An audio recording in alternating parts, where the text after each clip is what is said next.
je me suis rendu compte que les banquiers même ne sont pas épanouis et la plupart des banquiers vivent sur crédit. En fait, c'est les vestes, les grosses voitures, mais en réalité, ce n'est pas des gens qui ont l'argent.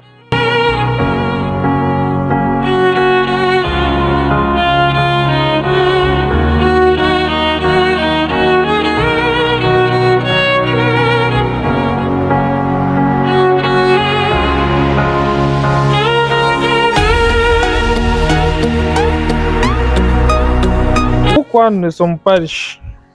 Voici une question fondamentale que beaucoup se posent aujourd'hui. Vous savez, il y a plusieurs années, je me posais au moins cette même question. Pourquoi nous ne sommes pas riches et comment les autres ont fait pour être riches? Parce que on était assez rejetés par des oncles et des tantes qu'on attribuait la notion de riche et qui se comportaient d'une manière faite et que nous négligeaient. Et je me suis posé assez de questions et je dis mais attends, comment eux ils ont fait pour être riches et pourquoi nous ne sommes pas riches? Et là j'ai pris l'engagement d'étudier mais de ne travailler que là où il y a l'argent. Et figurez-vous que je n'avais en son temps, là où il y a l'argent, c'était deux endroits pour moi, c'était soit être un comptable ou être un banquier. C'était les deux options et je ne bossais que pour être un comptable ou un banquier. Et je n'avais que ça dans la tête. Et quand j'ai eu le bac, j'ai eu le bac avec une très bonne moyenne. Voilà, une très bonne moyenne qui me permettait de faire le choix de toutes les filières, sans exception. Quelle que soit la filière que je pouvais faire, ma moyenne me permettait au fait de faire cette filière-là. Mais parmi toutes les filières de l'université, je n'avais pas de choix. C'était le moment le plus difficile de ma vie. Parce qu'on m'a proposé toutes les filières nécessaires et j'ai dit je ne vois pas de filière. Moi, ce que je veux, c'est l'argent. C'est où je vais aller pour avoir l'argent. Et c'est dans cette recherche-là qu'une tante est venue me donner la fiche de IBAM. Et quand j'ai regardé les filières, j'ai vu qu'il y avait la filière Assurance Banque Finance. Je vous assure que je n'ai pas lu encore les autres filières. Je suis allé jusqu'à être à IBAM, je ne connaissais pas les autres filières qui étaient là. J'ai déposé la Assurance Banque Finance et j'ai composé le test. C'était la seule filière que j'ai fait. J'ai déposé et j'ai composé. Dieu merci, j'ai été retenu. Et j'ai fait mes 5 ans en banque dans l'optique d'avoir de l'argent. Et quand je suis allé en banque, et pendant mes stages, c'est là-bas que j'étais encore le plus découragé. Parce que je me suis rendu compte que les banquiers même ne sont pas épanouis et la plupart des banquiers vivent sur crédit. En fait, c'est les vestes, les grosses voitures, mais en réalité, ce n'est pas des gens qui ont l'argent. En tout cas, l'argent que moi je voulais avoir. Donc, ça m'a découragé. L'amour pour la banque a disparu et je ne voulais plus être banquier encore. Donc, j'ai commencé à me poser d'autres questions. J'ai quitté alors la banque et j'ai refusé de faire les concours de la banque. Tout ce qui était comme recrutement en banque, je ne le faisais plus. Et je me suis lancé alors à travailler parce que j'avais appris qu'il faut travailler beaucoup pour avoir de l'argent. Donc, je dormais moins, souvent plus, je vois 4 heures de sommeil. Je travaillais, je donnais des cours, j'enseignais dans les lycées. Et je faisais autant de choses. Voilà. Je voyageais pour animer des formations en informatique. On a conçu des logiciels, on a vendu. En fait, je faisais tous ces travaux-là dans l'optique d'avoir de l'argent.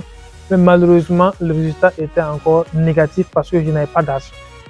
Et là, j'ai compris également que ce n'est pas le fait de travailler dur, de travailler trop qui donne de l'argent. Donc, je me suis donné comme mission alors d'aller à la recherche de la science de la production de la richesse en me plongeant essentiellement dans le développement personnel, dans le coaching. Et c'est là que je suis allé découvrir qu'en réalité, ce qui fait la différence entre les riches et les pauvres, ce n'est pas une grande chose. Ce qui fait la différence entre les riches et les pauvres, ce n'est pas une grande chose. C'est juste des petites astuces. Comme on dit, ce qui fait la différence entre le premier et le deuxième, ce sont des virgules. Et ce qui fait la différence entre les riches et les pauvres, ce sont des virgules. Ce n'est pas une grande chose. Et je me suis mis à appliquer. Et lorsque j'ai appliqué, j'ai eu des résultats dans ma vie. Ma vie a changé. Ce n'est pas un secret pour personne. Ce n'est un secret pour personne. Ceux qui me connaissaient peuvent témoigner. Et ceux qui m'ont connu il n'y a que 5 ans peuvent témoigner. ceux qui ont connu ma famille il y a que 5 ans peuvent témoigner. J'ai changé ma vie et j'ai changé la vie des gens qui sont autour de moi, en commençant par ma famille et également de nombreux jeunes qui m'ont pris comme exemple, comme mentor. Aujourd'hui, ces astuces, j'aimerais les partager parce que moi, je suis maintenant riche. J'ai plus la mentalité des pauvres dont il faut, quand on a quelque chose, il faut garder pour soi. Non, les riches partagent. Ça, c'est le premier secret que je vous donne. Les riches partagent tout ce qu'ils ont. Quand ils ont une information, ils partagent dans leur cercle. Donc, ces secrets, j'aimerais les partager avec ceux aussi qui aspirent à être riches.